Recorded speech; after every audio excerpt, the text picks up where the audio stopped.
కానీ నేను మౌనంగా చట్టబద్ధంగా ఎక్కడికి వెళ్ళి ఎలా కంప్లైంట్ ఇవ్వాలి అలా ఇస్తూ నేను మన ఆర్టీవీ ద్వారా కూడా నేను అన్ని ఎప్పటికప్పుడు మీకు చెప్తూనే ఉంటున్నాను. నేను రివర్స్ వెళ్తే అది కాంట్రవర్సీ అవుతుంది. లాండ్ ఆర్డర్ ఇష్యూ అది ఎంతసేపు నాన్న 2 నిమిషాల పని. కొన్ని సందర్భాలు అలా కూడా జరిగింది పోలీసులు చూసాం మనం. సో ఇక్కడ విషయం పక్కన పెడితే అసలు మీ ఇద్దరి మధ్య రిలేషన్షిప్ కి ఏం పేరు పెట్టాలి? చాలా రూమర్స్ బయటలో ఉన్నాయి. మీ ఇద్దరు అంటే నేను చెప్పదలుచుకోలేదు కొన్ని మాటలు, కాకపోతే మీకోసం చెప్తున్నాను. నేను ఇక్కడ లవర్స్ అంటున్నారు, గతంలోనే మీ ఇద్దరికి పరిచయం ఉండేది, కానీ ఇప్పుడు మీరు పూర్తిగా అఘోరిగా మారిన తర్వాత తనని కలిసారంటున్నారు. ఇలా రకరకాల రూమర్స్ ప్రచారంలో ఉన్నాయి. వీటికి ఏం సమాధానం చెప్తారు? ఒక మాట చెప్తా వినండి అన్న. నా పుట్టుపూర్వకం హిస్టరీ లోకానికి అందరికీ తెలుసు. కాశ్మీర్ నుండి Kanyakumari biodata including my Aadhaar card, my phone numbers, my bank details, నేను ఎవ్రీథింగ్ ఇవ్వడానికి సిద్ధం. తీసుకోండి, ఎంత తీసుకుంటారో ఎంత తవ్వుతారో తవ్వండి. నా పుట్టుపూర్వకం ఏంది, నేను ఎక్కడికి వెళ్ళి వచ్చాను, ఏం చేశాను, ఇవన్నీ నేను బయట పెట్టడానికి నేను ఇవ్వడానికి సిద్ధం. మీరు నిరూపించుకోవడానికి సిద్ధమా? ఎవరైతే ఎలిగేషన్స్ ఎవరైతే కంప్లైంట్లు ఇస్తున్నారో మీరు సిద్ధమా? ఇప్పుడు మీ ఇద్దరి మధ్య రిలేషన్షిప్ ఏం పేరు పెడతారు? మీ ఇద్దరి మధ్య రిలేషన్షిప్ ఏంటి? దానికి ఒక పేరు ఉంటుందా? తల్లి కూతురు, ఒక తల్లి కూతురు, ఒక గురువు, ఒక శిష్యురాలు. ఎవరు ఏమన్నా అనుకోని, ఎవరు ఏ తమ్మునేల్ అన్నా వేసుకొని. అంటే ఈ తమ్మునేల్స్ ఇవన్నీ కాదు, జనరల్ గా పబ్లిక్ లో ఉన్న పర్సెప్షన్ కి సంబంధించి అడుగుతున్నాను. ఇక్కడ ఇంకొక విషయం, ఇక్కడ మీరు డెఫినెట్ గా సమాధానం చెప్పాల్సిందే మీ పైన వస్తున్న ఆరోపణల విషయం. ఎందుకంటే చాలా సుదీర్ఘమైన ఇంటర్వ్యూ కోసం మీరు మాతో పార్టిసిపేట్ చేస్తున్నారు కాబట్టి. ఒక వీడియో వైరల్ గా మారింది. దీంట్లో వర్షిని బ్రదర్ పైన మీరేదో ప్రవర్తిస్తున్న వీడియో ఒకటి ఉంది. నేను డెఫినెట్ గా చూపించదలుచుకోలేదు ఇక్కడ.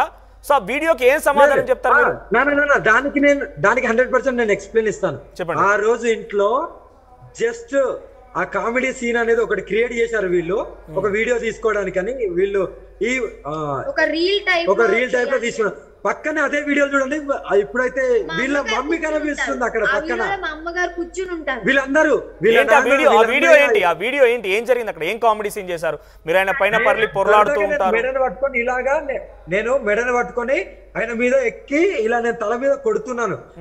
ఆయన ఫేస్ కనిపించలేదు, దాన్ని బ్యాడ్ గా పోర్ట్రేట్ చేశారు.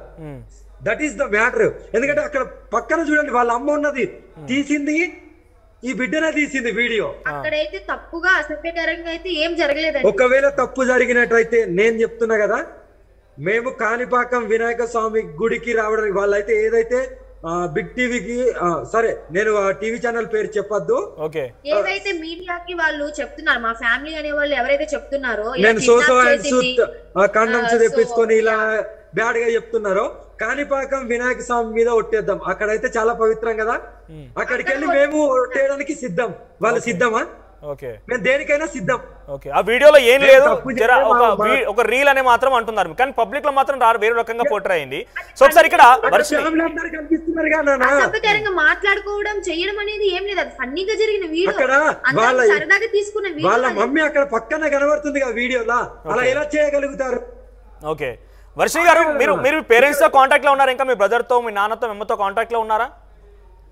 లేదండి, వాళ్ళ నా దగ్గర నుంచి మొబైల్స్ అన్ని తీసేసుకున్నారు. వచ్చిన దగ్గర నుంచి నా దగ్గర మొబైల్ లేదు కాబట్టి, అమ్మ దాంట్లో నుంచి చేద్దామన్నా వాళ్ళు ఎలాగెలాగో మాట్లాడతారు కాబట్టి, సో నేను కాంటాక్ట్ లో అయితే లేను. వాళ్ళు చేస్తే మాట్లాడతాను చూస్తుంది. ఓకే, వాళ్ళు ఇంకా ఇంతవరకు చేయలేదు. లేదండి, వాళ్ళు కాల్ చేయలేదు. రైట్, ఒకసారి వర్షిని గారు, మేము ఆర్టీవీ తరపున ఆర్టీవీని కూడా సంప్రదించారు. మీ అమ్మ ఇట్లా జరిగిపోయిందని చెప్తున్నారు. ఒకసారి మేము కాంటాక్ట్ లో తీసుకుంటారండి, మీరు మాట్లాడతారా? తీసుకోండి. రైట్, ఒకసారి ఆర్టీవీ పీసీఆర్ ట్రై చేయండి వర్షిని వాళ్ళ తల్లిదండ్రులతో. నేను రాంగ్ అని మీకు చెప్పి ఇన్ఫార్మ్ చేస్తాను. బిఫోర్ దట్, సో ఇప్పుడు మీ ఇద్దరు ఇలా బయట తిరుగుతున్న నేపథ్యంలో ఎటువంటి సమస్యలు ఎదురవుతున్నాయా? చాలా ఆరోపణలు రకరకాలుగా మీ పైన. గతంలోనే అటు అఘోరి సింగిల్ గా వెళ్ళినప్పుడే అనేక సార్లు అడ్డుకోవడం, తనని ఫాలో అవ్వడం రకరకాలుగా జరిగింది కదా. ఇప్పుడు కలిసి వెళ్తుంటే ఎటువంటి సినారియో ఫేస్ చేస్తున్నారు మీరు సమాజంలో? భక్తుల దగ్గర నుంచి అయితే మంచి రియాక్షన్ అయితే వస్తుంది, మంచిగానే. బ్యాడ్ గా అయితే ఏమి. కొంతమంది పని కట్టుకొని ఉంటారు కదా, ప్రతి సభ్య సమాజంలో గుడ్ ఎంతో బ్యాడ్ కూడా అంతే ఉంటుంది. ఎలిగేషన్ చేసేవారు చేస్తూనే ఉంటారు ఇష్టానుసారంగా. ఒకరిది ఒక్కొక్క థింకింగ్ ఉంటది. అది నేను ఎప్పుడైతే నేను పట్టించుకోను, నా వేలో నేను వెళ్తూనే ఉంటాను. ఓకే రైట్, ఆర్టీవీ చూస్తున్న వ్యూవర్స్ అందరికీ ఒక రిక్వెస్ట్. నేను అఘోరి అమ్మతో మాట్లాడుతున్న వెరీ ఫస్ట్ ఒక తెలుగు మీడియా లైవ్ ఇంటరాక్షన్ లో పాల్గొన్నారు అఘోరి అమ్మ. సో మీరు మీ క్వశ్చన్స్ ఏమైనా కనుక ఉంటే మీరు కూడా కామెంట్ చేసే ప్రయత్నం చేయండి. నేను ఆ క్వశ్చన్స్ కూడా అతని నుంచి సమాధానం తీసుకునే ప్రయత్నం చేస్తా. అఘోరి అమ్మ, విత్ యువర్ పర్మిషన్, మేము ఇక్కడ ఒక పోల్ కండక్ట్ చేస్తున్నాము.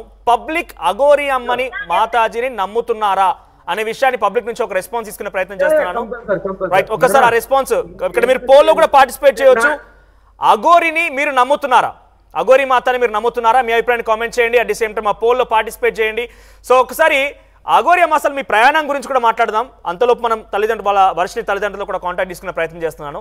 సో మీరు పుట్టింది పెరిగింది అంతా మంచిర్యాల్. ఎప్పుడు మీరు దీక్ష తీసుకోవాలని ఆలోచన వచ్చింది? ఈ దీక్ష పైన మీకు ఎప్పుడు మక్కువ కలిగింది? నానా ఇది నేను ఎన్నోసార్లు చెప్పిందనే చెప్పి జనాలకి నాకు 7 years ఉన్నప్పుడే వెళ్ళిపోయాను. ఓకే, 14 years కేదార్నాథ్ లో ఉన్నాను. ఓకే, అంటే మీకు ఆ టైంలో బేసిక్గా పిల్లలందరూ ఇప్పుడు మనం చూసినా కానీ గతంలో జనరేషన్ చూసినా కూడా ఆడుకోవడానికో పాటలకో లేకుంటే చుట్టాలు బంధువులు ఈ రకంగా కొన్ని ప్రేమ ఆప్యాయాలతో ఉంటూ ఉంటారు. మీకు ఈ వైపు ఆకర్షణ కలిగింది? ఒక మాట చెప్తాను. మన కుంభమేళ జరిగింది కదా. అవును. చిన్న పిల్లలు నాకంటే చిన్న ఏజ్ వాళ్ళు వెళ్ళి దీక్ష తీసుకున్నారా? అంటే ఎవరో ఇన్ఫ్లుయెన్స్ చేసి ఉండాలి.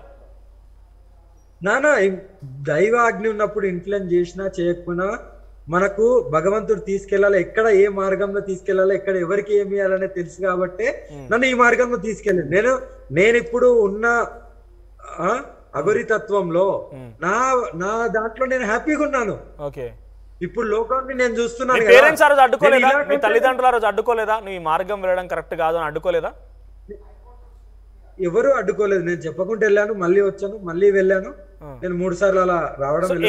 ఇయర్ చెప్పగలుగుతారా? ఏ ఇయర్ లో మీరు పూర్తిగా ఇక్కడ నుంచి వెళ్ళిపోయి అఘోరి అమ్మగా మారిపోయారని చెప్పగలుగుతారా? అది అంత గుర్తులేదు నాన్న. ఓకే, అక్కడ 14 సంవత్సరాలు అయితే దీక్షలో ఉన్నారా? 14 సంవత్సరాలు ఉంటుందా దీక్ష? రైట్. ఆ తర్వాత 2024లో అయితే మీరు తెలంగాణ రావడం చూసాం. అప్పటి వరకు కూడా ఇంత పాపులర్ అసలు లేడీ అఘోరి ఎవరు కూడా తెలియదు. బహుశా మీరు వస్తే ఇంటికి వచ్చి వెళ్ళి ఉండొచ్చు. ఒక మాట, సరే నన్ను ఇప్పుడు లేడీ అఘోరి కాదు ఈమె వేషధారణ అంటున్నారు కదా. నేనైతే తెలంగాణ ఆంధ్రే కాదు తెలంగాణ ఆంధ్రేనా? లేకుంటే నేను శ్రీలంకకి వెళ్ళాను, శాంకిని దేవి ఉంటది అక్కడ. నాకు తెలిసిన గురు పరంపర వాళ్ళు ఉన్నారు. నేను కాశ్మీర్ నుండి కన్యాకుమారి వరకు నేను వెళ్తున్నాను కదా. మరి ప్రతి రాష్ట్రంలో నాకంటే ఒక గుర్తింపు ఉంది కదా. సరే, ఇక్కడ తెలుగు రాష్ట్రాల్లో అయితే మీరు 2024తో పరిచయం అయ్యారు. అది ముత్యాల